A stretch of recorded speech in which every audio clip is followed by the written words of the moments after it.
पौराणिक काल में एक समय ऐसा आया जब पृथ्वी पर अधर्म और अत्याचार बढ़ गया। रक्तबीज जैसे भयंकर असुरों ने तीनों लोकों में आतंक फैला दिया था। देवता भयभीत होकर माता पार्वती की शरण में पहुंचे। देवताओं का दुख देखकर माता पार्वती का क्रोध ज्वालामुखी की तरह फूट पड़ा और उसी क्रोध से प्रकट हुई मां काली। उनकी आंखें अंगारों की तरह जल रही थीं, शरीर काला, गले में मुंडमाला और हाथ में खून से सनी तलवार।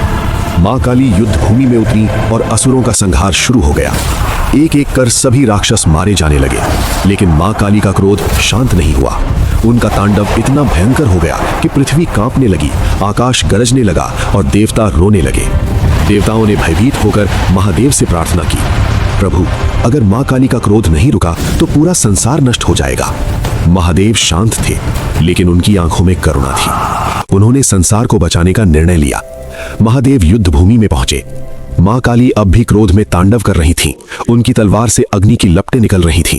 महादेव ने उन्हें रोकने की कोशिश की, लेकिन क्रोध में डूबी मां काली ने किसी को पहचाना नहीं।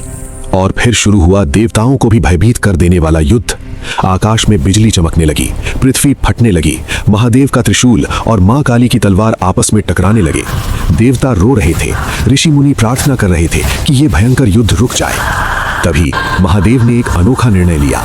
उन्होंने अपना हथियार छोड़ दिया और मां काली के सामने भूमि पर लेट गए। क्रोध में तांडव करती मां काली का पैर अचानक महादेव की छाती पर पड़ गया। जैसे ही उनकी नजर महादेव पर पड़ी, मां काली का क्रोध तुरंत शांत हो गया। उनकी आंखों से आंसू बहने लगे।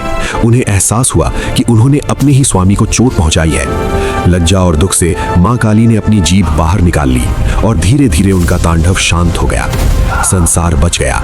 देवताओं ने राहत की सांस ली। कहते हैं कि यही वो क्षण था जब क्रोध पर प्रेम और करुणा की विजय हुई, और तब से मां काली की वही छवि पूजी जाती है जिसमें उनका पैर महादेव की छाती पर है और जीभ बाहर निकली हुई है।